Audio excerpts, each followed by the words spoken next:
Hello, very warm welcome to this edition of Rising Stars. I'm Vikram Oza. On the show where we put the spotlight on startups, the number of them that are servicing other startups sometimes boggles the mind. Today, of course, we're featuring the Bangalore-based IndiQube. They promise to make life easier for startups by offering them office space on lease. They want to expand into other major metros as well. Co-founder of IndiQube, Rishi is joining us from our studios in the Garden City to tell us about the journey so far and the road ahead. Rishi, very warm welcome. Now, IndiQube is not a very new startup. You've been in the plug-and-play business since 1997. You take buildings on a 20-year lease, as I understand. You develop it, you let it out to startups. So how have you grown since you started back in the day?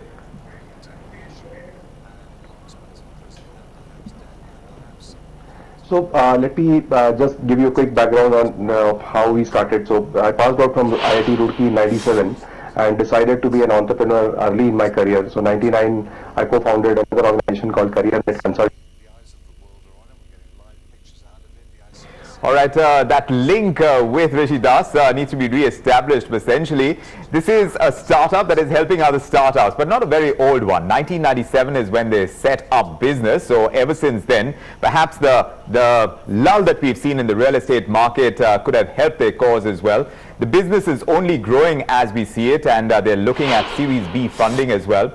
But of course, that's exactly what they're trying to do, to be able to tap into the needs of the startup business. So whether it is about setting up a new business, when you're looking out for space, that's not where it ends as far as IndiQube services are concerned. They're also looking beyond that because they are looking after your security. They make sure that food coupons are available, the housekeeping, the furniture requirements, so that the plug and play is easy. So exactly this is what we're trying to do, to understand how a startup can help other startups as well when it comes to the financial needs as well. We've seen several startups in that space grow, and very rapidly at that. But we have Rishi back with us from Bangalore. So you started off by telling me how you put things in motion in the business. Perhaps you can take us forward in that story, Rishi.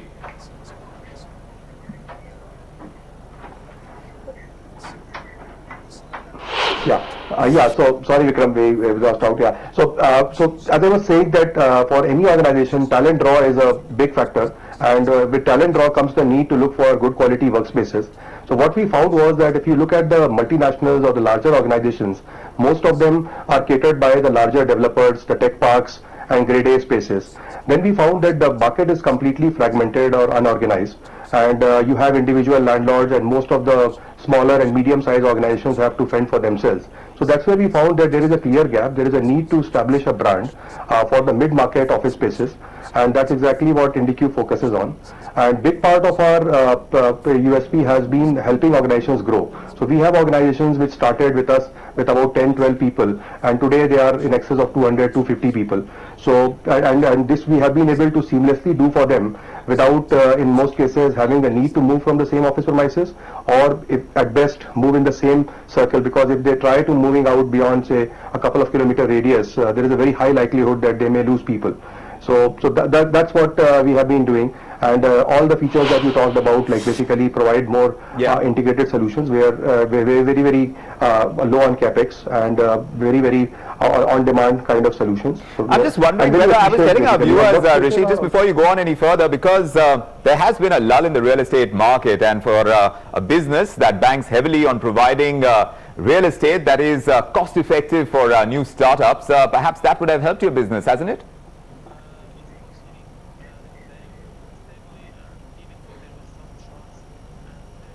Absolutely right. Like this is something we have been contemplating in the decision as well.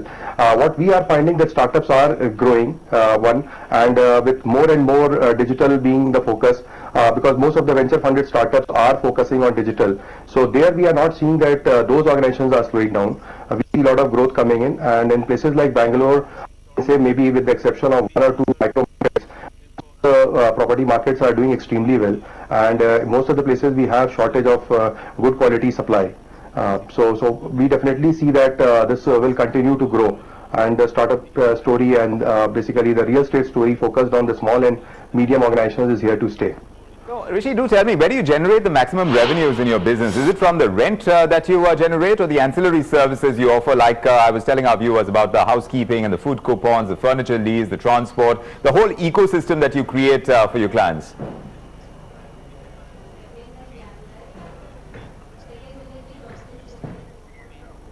Yeah, so we believe, Vikram, in providing economies of scope to all our tenants, and basically they avail multiple services. So all the services that you talked about are part of our offering. So about 60% of the revenues that we get from our clients comes from the workspaces per se, and another 40% is coming from value-added services that we are providing, like in terms of transport, because we feel that for attracting employees, transport is a very, very integral part. If you want to hire the women as part of your workforce to maintain a good diversity, gender diversity, you have to offer transport. Otherwise, you can't attract people beyond 5-kilometer radius from the location you are.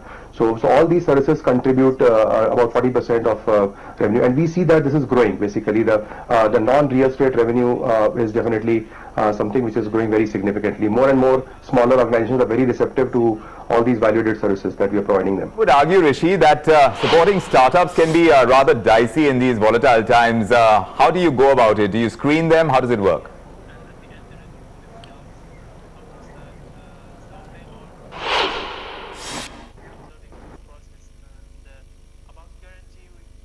Cater are yet to pretty much get started. Like the founders are contemplating to get started to companies which are already large.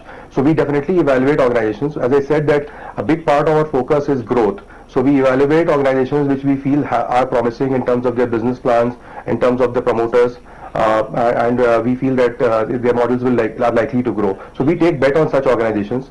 We also even subsidize the initial workstation cost and all for companies where we feel that their business plans are promising or they are up to something really big. So like the way any investor will evaluate, we evaluate these companies because average we want these organizations to stay with us for at least 5 to 7 years. So typical example is a company like Fresh Menu. If you see, when they started with about 10-12 people, they came to us. Now they are about 150 people. And organizations like Bluestone, which are into jewelry, they came with a requirement about 40-45 people.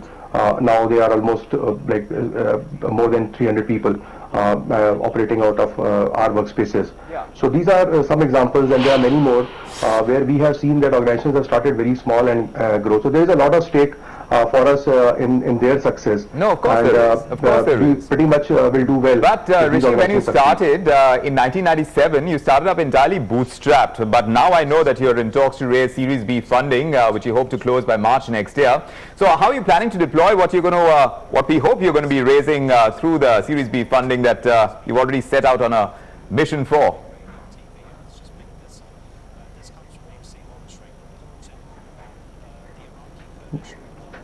So two to three places where we see that large part of, one, we definitely want to expand our presence, and Bangalore is a big market. If you see, about 40% of the entire country's startups are in Bangalore. So it's a huge market. So we want to expand to all markets in Bangalore. One. Second, we definitely want to get into 2 or 3 more markets outside Bangalore. So these are the places. Then a lot of technology we are developing. So pretty much moving all employees and the tenants onto a mobile app. So a lot of investment will go into technology, and then looking at newer services, building up, offering them a lot more on top of what we are already offering. So these are the 3 places where we see that we require good amounts of funds, and we are already profitable. So if we were to grow by 30-40% year on year, we pretty much do not require funding. But we see that this business will grow easily at about 200 to 300% year on year for at least next 2-3 years. So looking at that kind of a growth is basically where we require monies to take And very care of. quickly, Rishi, you've concentrated your business in Bangalore. I'm just wondering whether there is a point to be made about the startup culture and the startup nature of doing things in Bangalore as compared to anywhere else in the country. Do you think there is much more fillip there?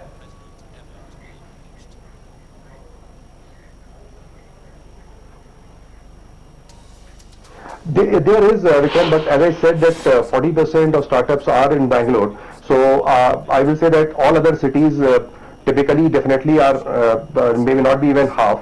And Bangalore has a very unique proposition. It offers you both the volume as well as the scale. So you get lots of startups and you also see scale in the city.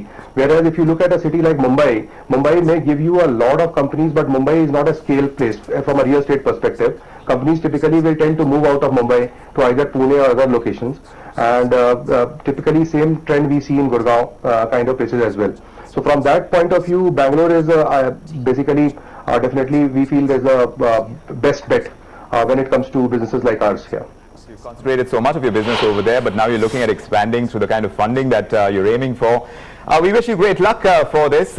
Rishi Das, it's a pleasure to have you from IndiQube joining us on Rising Stars today. We are going to feature more people like Rishi Das right here on the show. But for the moment, from me, Vikram Oza, and the entire team, thank you for joining us. Bye-bye.